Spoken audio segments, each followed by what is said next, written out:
I am Shalim Razu, and now I am going to deliver the word of God from the Bible on behalf of the Jesus Gospel TV channel. Okay, మరి నేను చెప్పే సబ్జెక్ట్ని, Bible నుండి మాట్లాడే కొన్ని విషయాల్ని YouTube viewers అందరూ శ్రద్ధతో విని కొన్ని ప్రశస్తమైన వాక్యాల్ని, దేవుని యొక్క మాటల్ని మీరు వినాలని మిమ్మల్ని కోరి ప్రార్థిస్తున్నాను. మొట్టమొదటిగా ఒక వచనాన్ని నేను బైబిల్ నుండి తీసుకుని మీకు వివరించాలనుకుంటున్నాను. We are the light of the world. We are the light of the world అంటే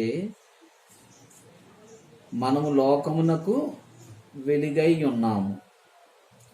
ఈ మాట చెప్పింది ఎవరంటే యేసుక్రీస్తు వారు ఈ భూమి మీద ఉన్నప్పుడు ఆయన పరిచర్యలో మరి మీరు లోకమునకు వెలుగై ఉన్నారనే మాటను పలికినట్లుగా మనం దేవుని వాక్యంలో గమనిస్తున్నాం. ఏంటి అసలు మీరు లోకమునకు వెలుగు? అసలు వెలుగు ఎక్కడ వస్తుంది మనకి ఒకసారి ఆలోచిస్తే, we are receiving light through the rays from the sun. అది అందరికీ తెలిసింది, దట్ ఈజ్ యూనివర్సల్ ఫ్యాక్ట్. ఈ సూర్యుని నుండి మనకు వెలుగు అనేది వస్తుంది. అయితే మరి ఆ వెలుగు ప్రపంచానికి అంతటికి ఎంతో ఉపయోగకరంగా ఉంటుంది. దాని నుండి విద్యుత్ తీస్తున్నారు, దాని నుండి సోలార్ ఎనర్జీ వస్తుంది. ఇలా చెప్పుకుంటూ పోతే ఎన్నో ఉపయోగాలు ఈ యొక్క వెలుగు నుండి, సూర్యుని నుండి వచ్చే వెలుగు నుండి మనకి వస్తున్నాయి. అలాగే చంద్రుడి గురించి కూడా ఒకసారి చెప్పాలంటే, చంద్రుడు కూడా వెలుగునిస్తున్నాడు, కానీ ఆ వెలుగు డైరెక్ట్గా ఇవ్వడం లేదు. ఈ వెలుగు అనే మాటను ఒకసారి వివరించే ముందు యూనివర్స్ గురించి ఒకసారి మాట్లాడదాం. యూనివర్స్ అంటే ఈ విశ్వం అన్నమాట. ఈ విశ్వంలో సూర్యుడు, చంద్రుడు, మరి అనేక గ్రహాలు, అనేక నక్షత్ర మండలాలు, అనేక తోకచుక్కలు, అనేక చాలా ఉన్నాయి.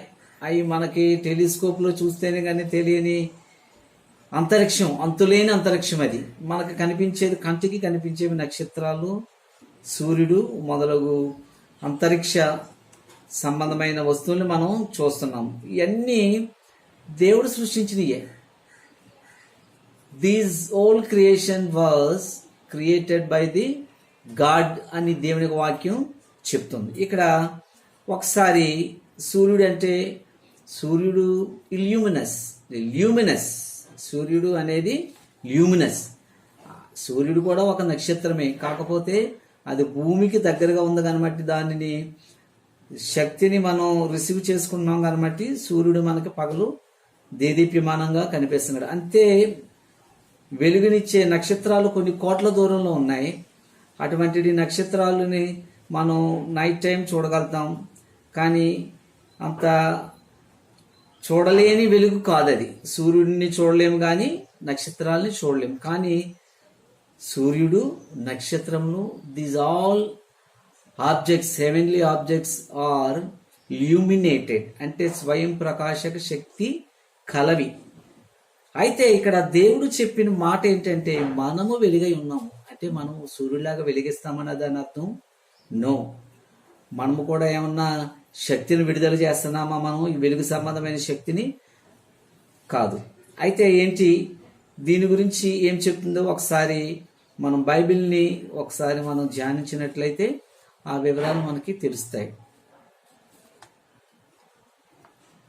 మొట్టమొదటిగా దేవుని యొక్క ఆత్మ ఈ భూమి నీటిపై అల్లాడుతూ ఉందని దేవుని యొక్క వాక్యము ఆదికాండంలో తెలుస్తుంది మనకి. ఆయన దేవుడు పరిశుద్ధాత్మ స్వరూపుడిగా, ఆత్మస్వరూపుడిగా ఆయన అగాధం ఆవరించి ఉన్న పరిస్థితుల్లో, భూమి ఆకాశము సృష్టించబడని పరిస్థితుల్లో దేవుని యొక్క ఆత్మ ఆది నుండి ఈ యొక్క మరి ఆ గాఢాంధకారమైన చీకటిలో నీటి మీద ఆయన ఆత్మ అల్లాడుతూ ఉన్నట్లుగా మనం చూస్తున్నాం.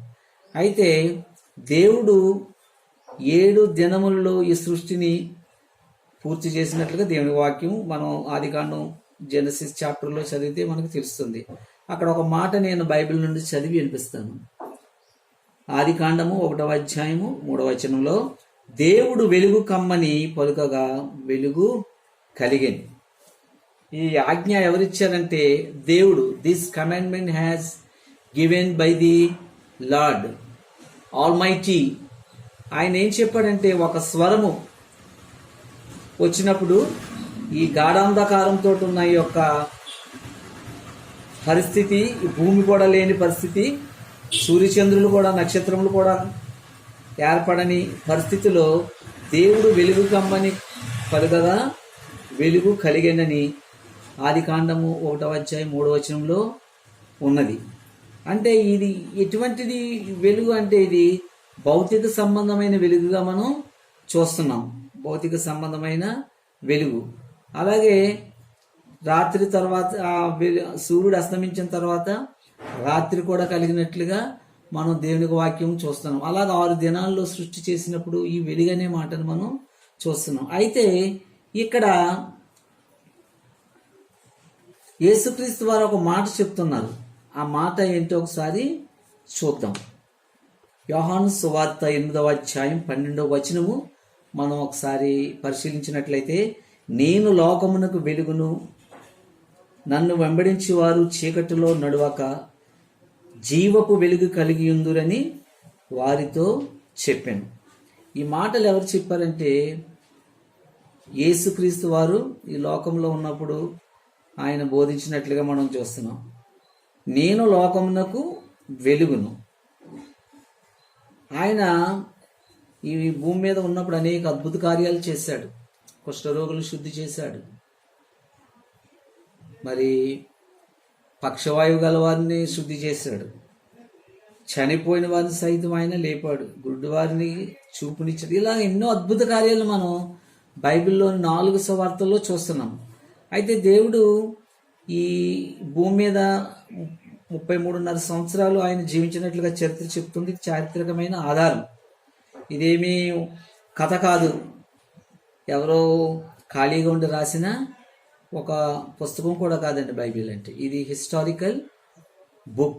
It has lot of proofs in the history.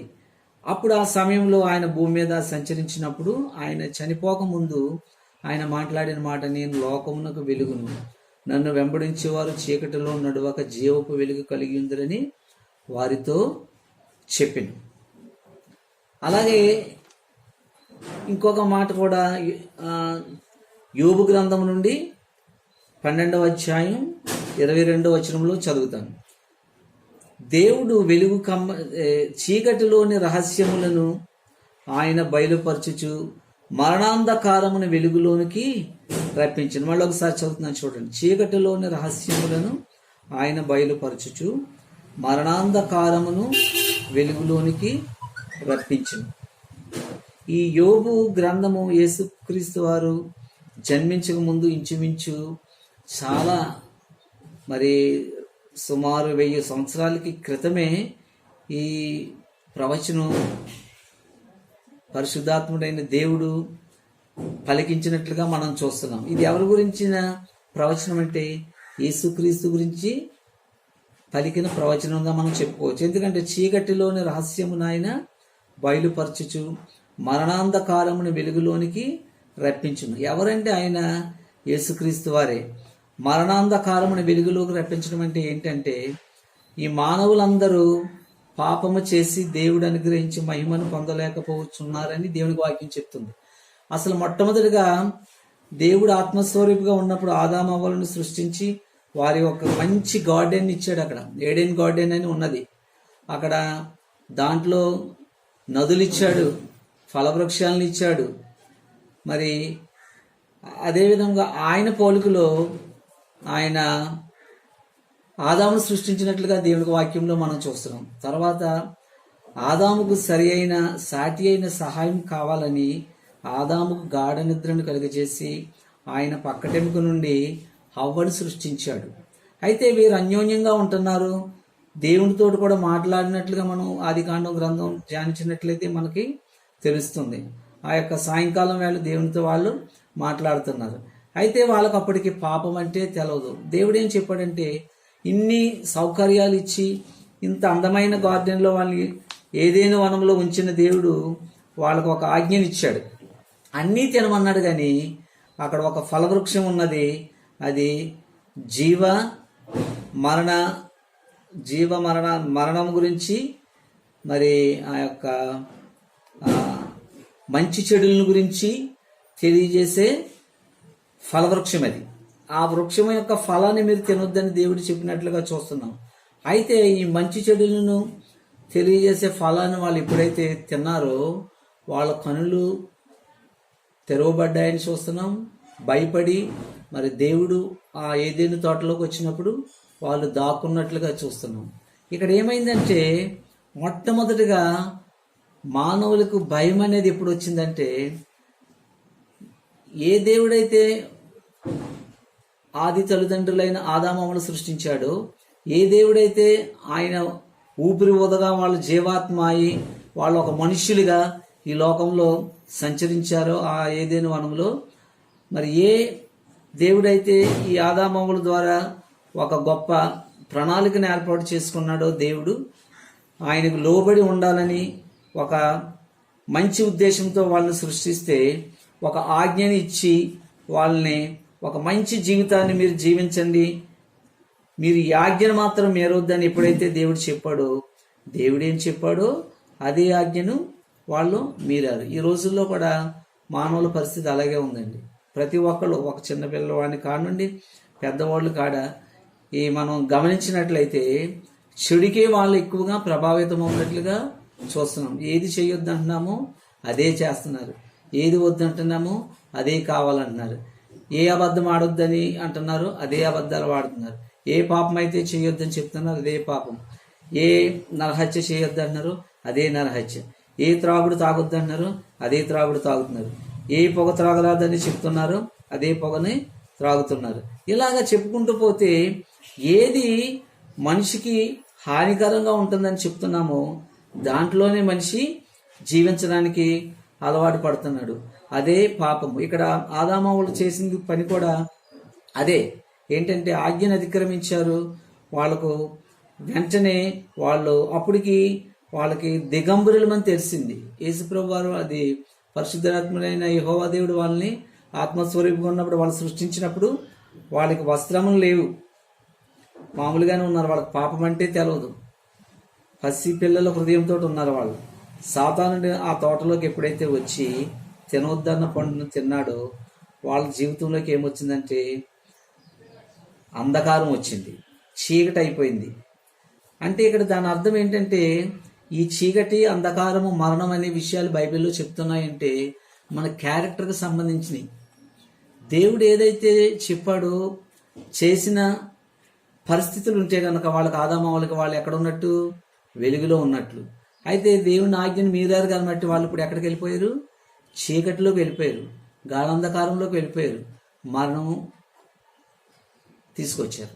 దేవుని యొక్క ఉద్దేశం ఏంటంటే దేవుడు ఆత్మస్వరూపై ఉన్నాడు, ఆయన జీవాయువు ఊదగా నరుడు జీవాత్మ ఆయనని దేవుని వాక్యం ఆదికాండంలో సెలవిస్తుంది. అంటే మనం ఈరోజు భూమి మీద ఈ విధంగా ఉన్నామంటే అది ఎవరి యొక్క కార్యం అంటే దేవుని యొక్క, పరిశుద్ధాత్మ దేవుని యొక్క కార్యము. ఆయన ఏం చేశాడంటే ఆయన రూపంలో సృష్టించాడంట ఈ మనుషుల్ని.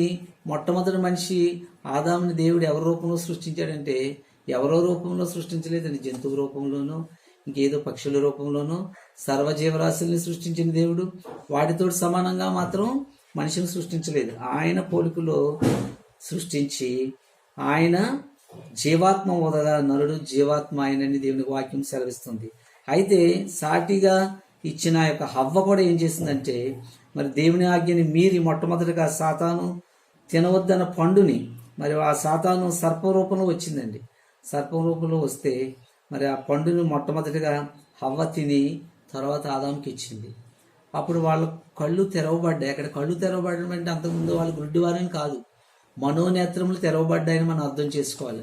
ఎప్పుడు వెలుగుతోటి సంతోషంతో దేవుని సన్నిధిలో వాళ్ళు దేవునితో ముఖాముఖిగా మాట్లాడారు, ఆ ప్రసన్నతను కోల్పోయారు. వాళ్ళ జీవితాల్లో ఏమొచ్చిందంటే గాఢ అంధకారం వచ్చింది, చీకటి వచ్చింది, మరణం వచ్చింది. ఈ మరణాన్ని తీసుకొచ్చింది ఎవరంటే ఈ లోకానికి దేవుడు కాదండి. దేవుడు తీసుకొచ్చింది జీవపు వెలుగును తీసుకొచ్చాడు, ఒక జీవితాన్ని ఇచ్చాడు, ఒక ప్రశస్తమైన ఆత్మను మనుషులకు అనుగ్రహించాడు. అయితే వీళ్ళు దేవునికి ఆజ్ఞని మీరి వీళ్ళ మరణాన్ని తీసుకుని వచ్చారు. కాబట్టి యెహోవా దేవుడు ఏం చేశాడంటే వాళ్ళని ఆ ఏదైనా నుండి బయటికి వెళ్ళగొట్టినట్లుగా చూస్తున్నాం. అప్పటి నుండి మరణం అనేది మనుషుల్ని ఏళ్తా ఉన్నది. అది చీకటి పరిస్థితులు, గాఢాంధకారమైన పరిస్థితులు. అయితే మరి ఏ దేవుడైతే మానవుని సృష్టించాడో ఆ దేవుడు ఆయనకి వ్యతిరేకంగా మరి చేసిన పాపాన్ని, వ్యతిరేకంగా తిరుగుబాటు చేసిన ఆదాము అవ్వల్ని మరి బయటికి పంపాడు. కానీ వాళ్ళని మరి ఆ సంతానం అంతా ఇలా మరణానికి అప్పగించబడకుండా దేవుడు కనికరపడి, మానవుల ఎడల కనికరపడి ఏం చేశారంటే మరి నేను సృష్టించిన నా నామం, నా పోలికలో సృష్టించిన నా ప్రజలు నాకు దూరముగా సాతాను బంధకాల్లో నరకానికి వెళ్ళిపోతున్నారు, మరణిస్తున్నారు అని దేవుడు ఎంతో బాధపడి ఏం చేశారంటే ఈ మరణాన్ని నుండి తప్పించాలి. మరణం అంటే ఏంటంటే ఇక్కడ నరకం. ఎందుకంటే దేవుడు రెండు సృష్టించాడు. మనుషులు సృష్టించినప్పుడు పరలోకాన్ని సృష్టించాడు, అక్కడ నరకాన్ని కూడా సృష్టించాడు. ఎప్పుడైతే ఈ పాపం మరి ఈ చెరలోకి వెళ్ళిపోయారో ఈ ఆదాము అవ్వలు ఆ యొక్క సంతానం, దేవుడు ఏం చేశాడంటే మరి పరలోకానికి వెళ్ళే అర్హత కోల్పోయారు. వీళ్ళు గాఢాంధకారం వచ్చేసింది, చీకటి వచ్చేసింది వాళ్ళ జీవితాల్లోకి, వెలుగు అనేది లేదు. ఎందుకంటే పాపంతో నిండిన మనుషులు తమను తాము రక్షించుకోలేరు. ఎందుకంటే వేదాల్లో ఒక మాట మీకు గుర్తు చేయాలి నేను. ఋగ్వేదాల్లో ఒక మాట మన వేదాల్లోనే ఉంది. సర్వపాప పరిహారో రక్త ప్రోక్షణ అవశ్యం తద్రక్తం పరమాత్మ దేవోభవ పుణ్యదాన బలియాగం. అంటే దాని అర్థం మానవుల పాపాలు క్షమించబడాలంటే, అంటే యాదామావులు చేసిన పాపాలు వాళ్ళ నుండి ఇప్పటి వరకు వచ్చిన ఈ పాపాలు క్షమించబడాలంటే పరిశుద్ధాత్మని యొక్క పరిశుద్ధ కుమారుని, మనుష్య కుమారుడిగా ఒక వ్యక్తి పరిశుద్ధ రక్తం చిందించబడాలి అని వేదాలు చెప్తున్నాయి. అలా చిందించబడిన వ్యక్తి ఎవరని మనం ఈ యొక్క లోక గ్రంథాలను పరిశీలించినట్లయితే ఆ వ్యక్తి ఎవరో కాదు, యేసుప్రభు వారే అని చరిత్ర రూఢిగా రుజువు చేసినట్లుగా మనం చూస్తున్నాం. ఎక్కడో కాదండి, మనం ఎక్కడెక్కడో గ్రంథాలు చదవవసరం లేదు. దీన్ని తెలుసుకోవడానికి అమెరికా వెళ్ళవసరం లేదు, యూరోప్ కంట్రీస్ వెళ్ళవసరం లేదు, ఎక్కడికో యూనివర్సిటీలో చదవవసరం లేదు. మన భారతదేశంలోనే ఋగ్వేదం, సామవేదం, యజుర్వేదము, అధర్వణ వేదము 4 వేదాలు ఉన్నాయి. ఈ వేదాలలో మరి ఋగ్వేదం ఏం చెప్తుందంటే ఒక పుణ్యాత్ముని రక్తం చిందించబడాలి. ఈ ఆదామవ్వలు చేసిన పాపం, వాళ్ళు తీసుకొచ్చిన ఈ మరణం తప్పించబడి మనం పరలోకానికి వెళ్ళాలంటే, ఈ నరకానికి కాకుండా పరలోకానికి వెళ్ళాలంటే మరి అది మన సాధ్యం కాదు. ఎందుకంటే పాపంతో నిండి ఉన్న మన శరీరము మనల్ని పరలోకానికి ఎట్టి పరిస్థితుల్లోనూ తీసుకువెళ్ళలేదు.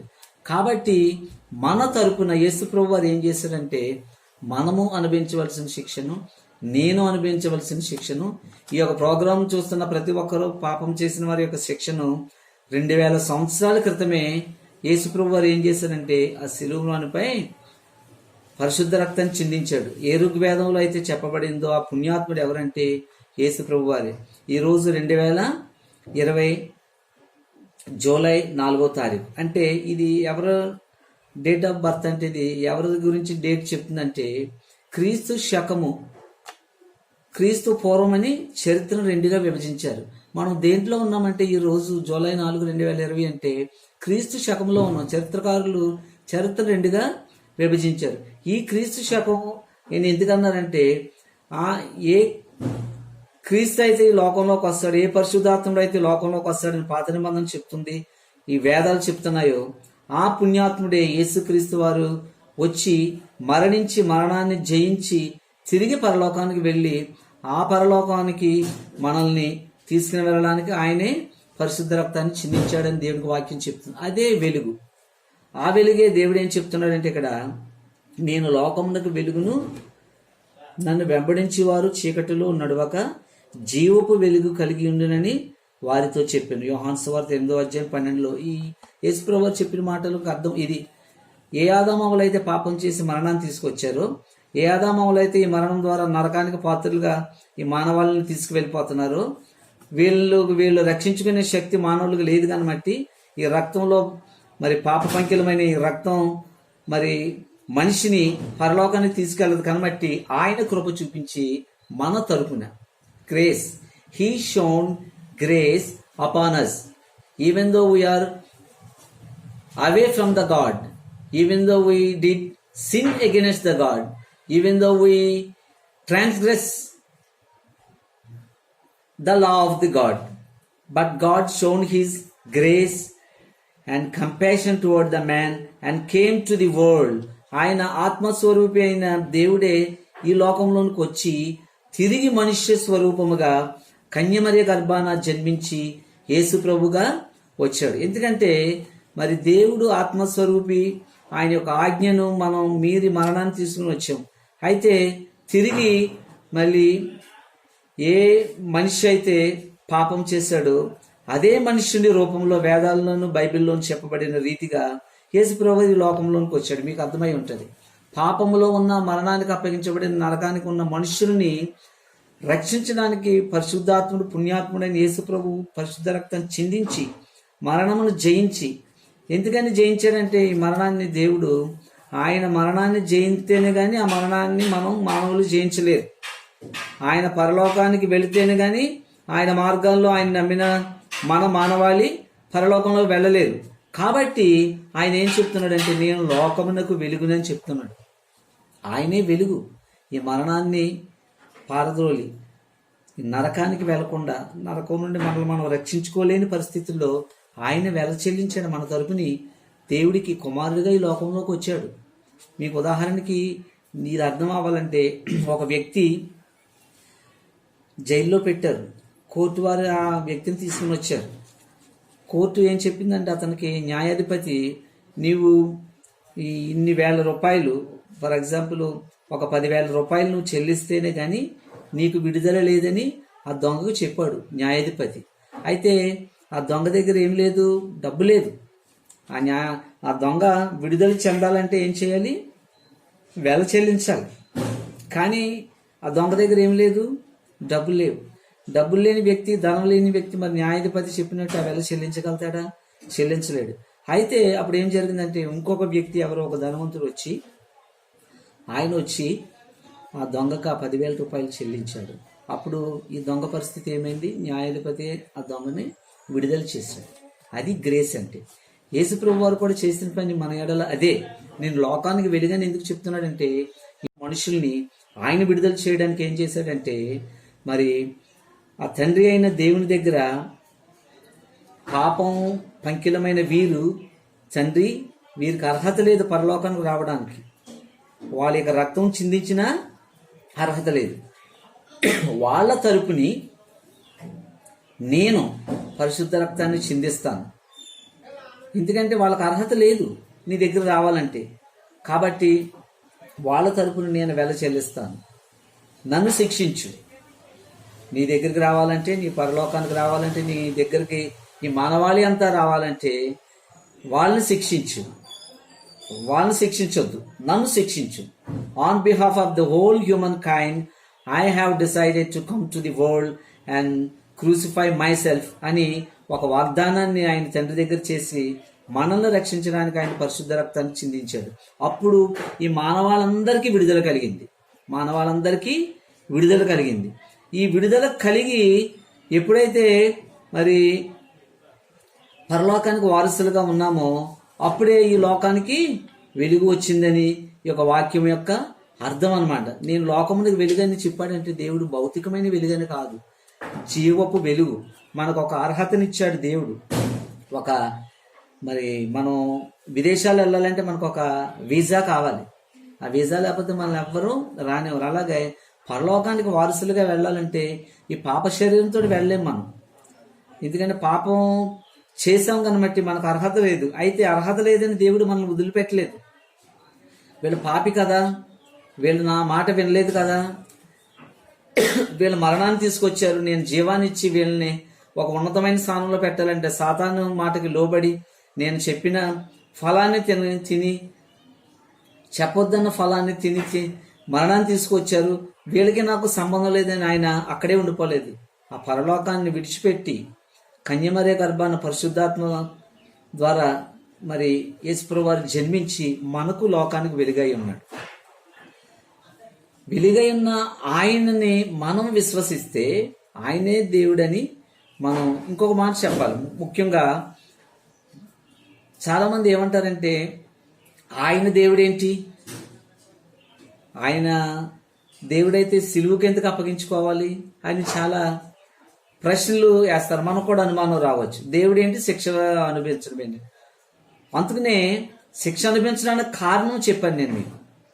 ఆదామవులు ఎందుకని ఆ శిక్షకు పాత్రలు అయ్యారో వాళ్ళకి వాళ్ళు రక్షించుకోలేని పరిస్థితిలో కుమారుని లోకానికి పరిశుద్ధాత్మ దేవుడు కుమారుని ఇక్కడికి పంపాడు.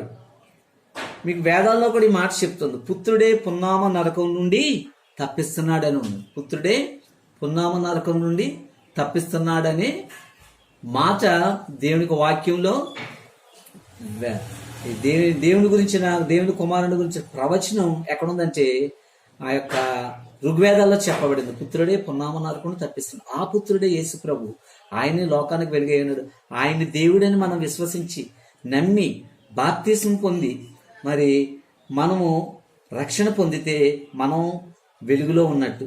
అందుకని యేసు ప్రభు ఆయన నామాన్ని విశ్వసించిన వారిని ఏ విధంగా అన్నాడంటే ఆయన లోకానికి వెలుగని ఎలా చెప్పాడు. ఆయన విశ్వసించిన వాళ్ళు కూడా మత్తయి సువార్త 5:14 ఏం చెప్పాడంటే దేవుడు మీరు లోకమునకు వెలుగై ఉన్నారు అని చెప్పాడు.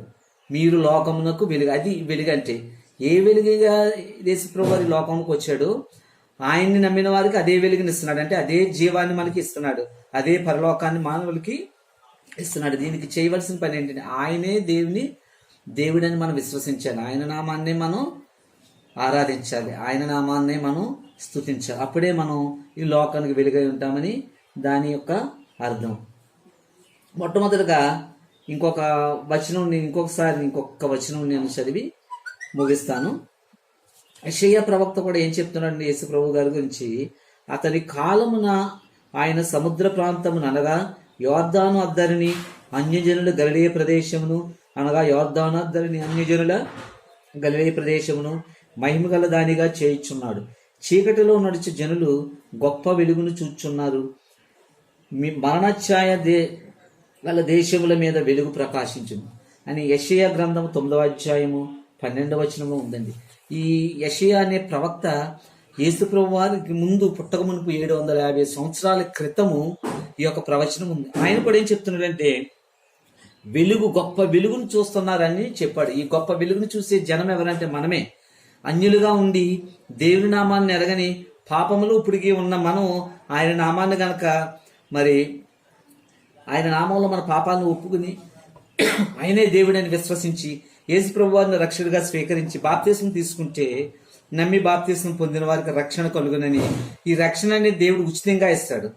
ఈ యొక్క ప్రవచనం 750 సంవత్సరాల క్రితమే గొప్ప వెలుగు చూస్తారని దేవునికి వాక్యంలో ప్రవచనం ఉన్నది. అలా యేసు ప్రభు గారి గురించి మన భారతదేశంలోని వేదాలు, పాత నిబంధన గ్రంథాలు, బైబిల్లోని మరి ప్రవక్తలు ఆయన్ని ప్రవచించారు. ఆ యొక్క ప్రవచనం యొక్క అర్థమే మనము లోకమునకు వెలుగై ఉన్నామని. మరి గ్రీస్ దేశంలో పూర్వం ఒలింపిక్స్ జరిగాయి. ఆ ఒలింపిక్స్నే మనం ఇప్పుడు పాటిస్తున్నారు అన్ని దేశాలు. అక్కడ వాళ్ళు ఒక ఒలింపిక్ టార్చ్ని పట్టుకుని వెలుగుతున్న టార్చ్ని పరిగెడతా ఉండేవారు అన్నమాట. ఎవరైతే వెలుగుతున్న టార్చ్ని పరిగెట్టి కొన్ని కిలోమీటర్లు గమ్యస్థానాన్ని చేరతారో వాళ్ళే మరి వెళ్తూ ఇంకొక టార్చ్ని వాళ్ళు వెలుగుతా ఉండేవారు అన్నమాట. అలాగ చివరికి గమ్యస్థానానికి వెళ్ళేటప్పటికి అన్ని టార్చ్లు వెలుగుతూ ఉండే. అంటే దాని అర్థం ఏంటంటే ఈ టార్చ్ ఇంకొకరు వెలిగిస్తూ ఉండాలి. అలా వెలిగిస్తూ వెళ్తేనే ముందుకు వెళ్తుంది వెలుగు. వాళ్ళు ఆ పందుగ రంగంలో మరి అలసట పొందకుండా, శ్రమ అనుకోకుండా ఎవరైతే వెలుగుతూ వెళ్తారో వాళ్ళకి విజయం. మానవ జీవితంలో కూడా ఎన్నో కష్టాలు వస్తాయి, ఎన్నో ఇబ్బందులు వస్తాయి, ఎన్నో శోధనలు వస్తాయి. అయినప్పటికీ మనం అన్నిటిని తట్టుకుని మనం యేసుప్రభే మన దేవుడు, ఆయనే మనల్ని రక్షించే దేవుడు, మన కష్టాలను తొలగించే దేవుడు, మనల్ని స్వస్థపరిచే దేవుడు, మన మరి ఆర్థిక ఇబ్బందులను తీసే దేవుడు, మనకి ఉద్యోగం ఇచ్చే దేవుడు, మనకు ఆయుష్నిచ్చే దేవుడు, సర్వం ఆయనని మనం ఎప్పుడైతే ఆయనకి మనల్ని మనం సమర్పించుకుంటామో అప్పుడే ఆయన వెలుగు మనలోకి వస్తుంది. మనం కూడా లోకానికి వెలుగై ఉంటాం. కాబట్టి లోకానికి వెలుగై ఉంటామంటే మనము దేవుని యొక్క స్వార్థను, ఆయనే రక్షకుడు అనే సత్యాన్ని మనం ప్రకటించాలి.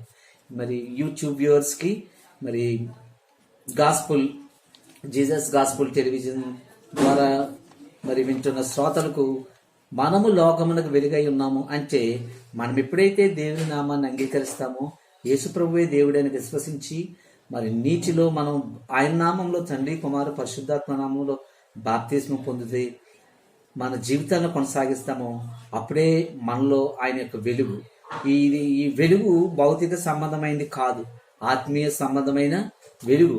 ఇచ్చి వెలుగుతోటి మనం జీవితాల్ని మన జీవితంలో మరి దేవునిలో విశ్వసిస్తే ఖచ్చితంగా దేవుడు మరి మనం వెలుగై ఉన్నామనే వాక్యాన్ని మనం నెరవేర్చిన వారు అవుతాము, పరలోకానికి వారసులం అవుతాము. ఈ రక్షణ యేసుప్రభు వారు ఇచ్చేది ఉచితంగా ఇస్తున్నాడు. దీనికి మనము ఆయనకి వెండి బంగారాలు ఇవ్వవసరం లేదు, యాత్రలు చేయవసరం లేదు, ఇంకెన్నో బలులు ఇవ్వవసరం లేదు, మరి ఎడ్లను గొర్రెలను వీటిని బలి ఇవ్వవసరం లేదు. దేవుడు బలి కోరే దేవుడు కాదు. ఎందుకంటే he himself sacrificed, he himself shed his holy blood on the cross of Calvary on behalf of the whole human kind. He gave salvation to the human kind freely. ఎందుకంటే మనము మరణానికి పాత్రలు కాకుండా ఆయనే తన యొక్క పరిశుద్ధ రక్తాన్ని చిందించి ఆ యొక్క రక్షణను మనకి ఉచితంగా ఇచ్చాడు. కాబట్టి ఆయన యందు ఉన్న ప్రతి ఒక్కరు లోకానికి వెలుగై ఉన్నారు. ఈ వాక్యము దేవుడు ఈ వాక్యాన్ని వినిచున్న వ్యూయర్స్ని దేవుడు తన యొక్క కాపుదలలో ఉంచి దీవించిన గాక. ఆమేన్. హల్లెలూయా. అందరికీ వందనాలు. Thank you. చిన్న ప్రార్థన చేసుకుందాం అందరూ. మరి కళ్ళు మూసుకుంటే చిన్ని ప్రార్థన.